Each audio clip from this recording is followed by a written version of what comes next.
Justin Diamond, Alvin, let's go. Hello everyone, welcome back to Movie Reviewers channel.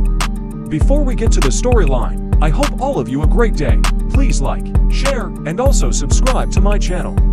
And don't forget to click the bell icon to stay updated with my new videos. In the opening scene, a little girl named Lainey is seen running around the farmland, picking up an apple among the rotten ones. She heads back home with an apple in her hand, and gives it to her mom, Jessica.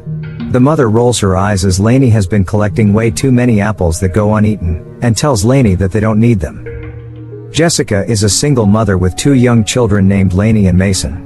The small family lives in Jessica's late grandma's house in the middle of nowhere, and as a former drug addict, Jessica is struggling to get by and is planning to move out of town, in hopes of getting a good job and starting anew. As she is moving out, she throws all the food inside the car, before working on clearing up the pantry. The house was so old and damaged that the pantry door doesn't open from the inside, so to keep it from closing, Jessica blocks it with a brick.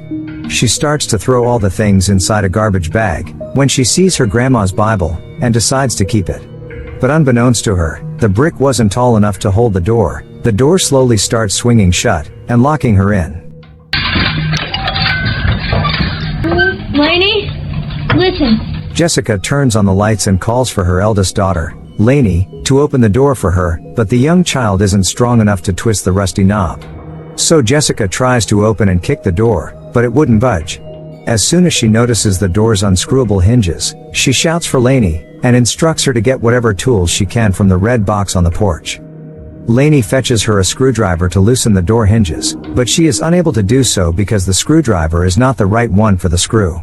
After some time, we see Jessica sitting down, seemingly have given up. But then, Lainey announces that her daddy, aka Jessica's ex-boyfriend, Rob, is at the house to fetch his toolbox. With no other option, she asks for his help. This is yours. Thanks. I'm just kidding. Calm down, Jessica. Rob the ex is a drug addict, and thus, Jessica gatekeeps him from interacting with her children. Case on point, he is currently high and he's brought a fellow addict friend of his, Sammy, to the house. What makes it even worse, Sammy is a convicted child molester. But despite it all, Rob still tries to get back together, saying that Jessica is too much of a snob now, because she thinks she's better than them now that she's clean.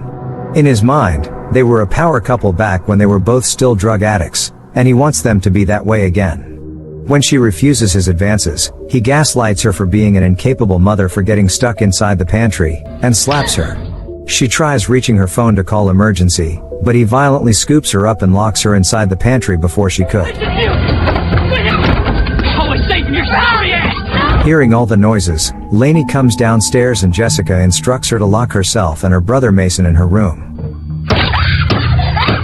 Rob also doesn't stop there. He begins stabbing nails through the door, impaling Jessica's palm and causing her to scream in pain. She can also hear Sammy offering to take the kids to his place, and desperately begs Rob to keep Sammy away from their kids. Once he's done, he slides a packet of drugs into the room, and tells her that he's going to leave her locked in until she starts using again. Jessica doesn't get a response from Rob after that and hears the front door close, which means the men have left.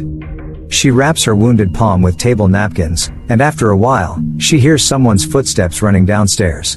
It turns out to be Lainey, and the daughter innocently asks her what she's doing in the pantry, and informs her mother that the pantry door has been boarded shut, making it impossible to open. The only thing Jessica could do for now is instruct her child to lock the front door, but we're not sure if little Lainey understands how to do this. To make it even worse, she can't seem to find Jessica's phone anywhere. Being very young, Lainey is scared to go to the bathroom alone, and so when she couldn't hold in her pee for much longer, she pisses by the door, and begs for Jessica to not get mad at her for doing so. A few hours later, Lainey announces that she is hungry. Meanwhile, all the food in the house has already been packed inside her car, which Keith Rob has stolen. The only sustenance left in the house is jars of Jessica's grandma's apple butter, and a bottle of liquor. She pours some apple butter onto a plate and slides it through the door, enabling Lainey to eat and asking her to feed baby Mason too. When night comes, we can see the poor mother lying on the floor to sleep. As it turns out, Lainey is lying on the floor right outside the door, because she is scared of sleeping on her own.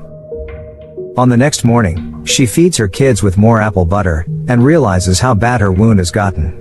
She asks Lainey to fetch her something strong and metal, but the child doesn't seem to comprehend what she means. The little girl keeps fetching her the wrong items, which frustrates Jessica and causes her to yell.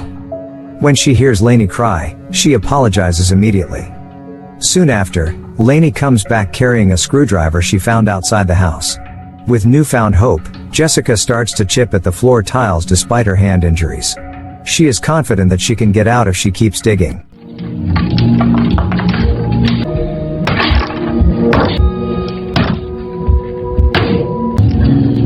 But her hope doesn't last long. Lainey announces that Sammy the child molester is in the house. This causes Jessica to panic, so she quickly instructs Lainey to lock herself with Mason in her room upstairs. As expected, Sammy walks up to the pantry door just to rub in the fact that he's going to take Lainey, feeling like it's his right because Rob owes him money. He proceeds to climb upstairs to look for Lainey, so Jessica tries to think quickly. Jessica then announces that she has Rob's meth packet in the room with her, and offers to trade it in exchange for letting her out. The bad guy takes the bait, but refuses to let her out, because he doesn't want to be on Rob's bad side. This leaves her no option, but to come up with another plan. She tells Sammy that she's willing to slide him the drugs as long as he leaves her family alone. The mother also claims that she is injured so she can't move around, and Sammy has to reach far inside for her to hand him the drugs. After some convincing, he does as asked. Only that once he slides his arm in, she stabs the screwdriver through his palm, and drives it deeper with a brick, trapping him there. He screams in fury and cusses at her, and after some time, he starts to beg for her to set him free, all the while she continues to chip away at the floor. When she keeps ignoring him, he starts teasing her by saying that Jessica will relapse sooner or later, because once a drug addict, always a drug addict. Vexed, she slashes his palm to get him to shut up. Night falls, and a storm rages outside, causing the electricity to blow. Scared, little Lainey starts calling for her mother and rushes downstairs, unaware of Sammy lying by the door. Sammy seizes the opportunity to snatch her, and begins threatening to break the girl's leg if Jessica doesn't let him go. When she hears her daughter crying, she gets so desperate that she pours liquor all over Sammy's hand. She then pulls out her lighter, setting him on fire, and forcing him to let go of Lainey. Unfortunately, fire also starts spreading inside the pantry, so she is forced to take it out. Sammy burns to death, while Lainey seems to have gone silent. Afterwards, Jessica prepares herself with a blanket and a candle, and falls asleep out of exhaustion.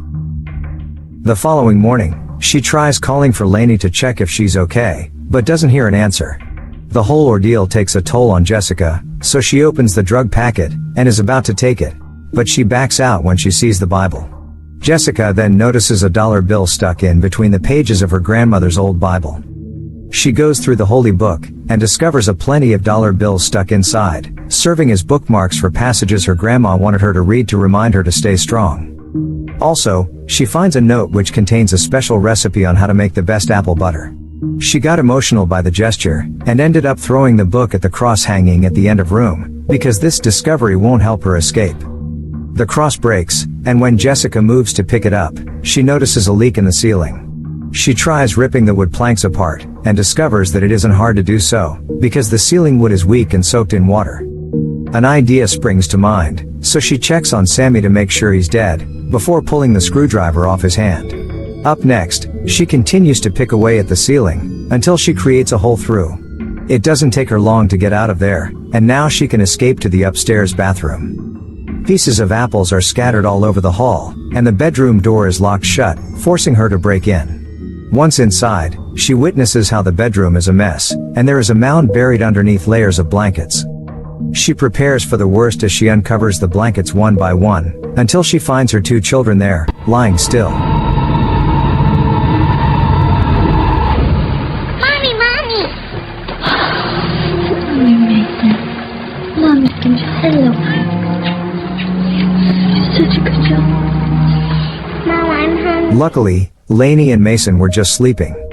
The kids were hungry, so she takes the children downstairs, and takes Sammy's motorcycle keys. However, the storm is still raging outside, and Rob took away her car keys so she couldn't drive away with her car. She figures there's a chance it might be unlocked, so she makes a break for it, only to discover that the doors are indeed locked.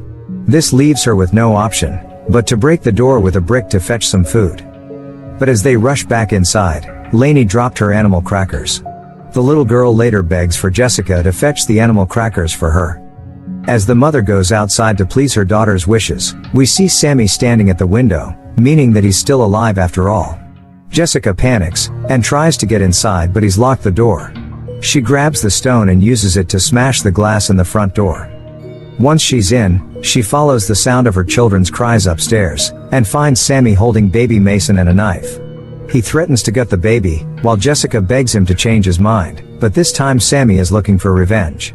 Just in time, Rob shows up, pointing a gun at Sammy and scaring him into letting the kid go.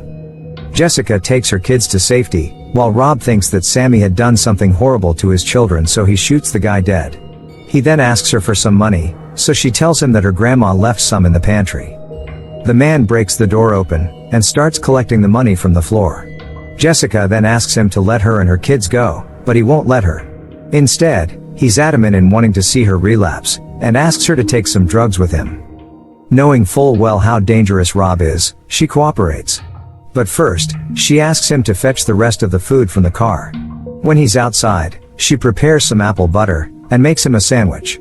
Rob seems absolutely excited once he's back inside, because he thinks Jessica is warming up to him again, and has agreed to relapse and become drug addicts together like old times. He devours the sandwich and goes to prepare the drugs for them. Since they don't want the kids to see, they go to the living room, and Rob goes first, injecting drugs into his system. Jessica tries to buy some time by saying that she isn't ready to take drugs again. This annoys the man, so he points the gun at her and violently manhandles her while forcing her to tie her arm and inject the drugs. And then suddenly, the drugs he injected is starting to take effect. Jessica takes the opportunity to run when Rob wobbles. She runs upstairs to the bedroom, and as a last desperate attempt, she thinks about jumping out the window. But Rob catches up to her and pins her to the wall, about to inject her by force.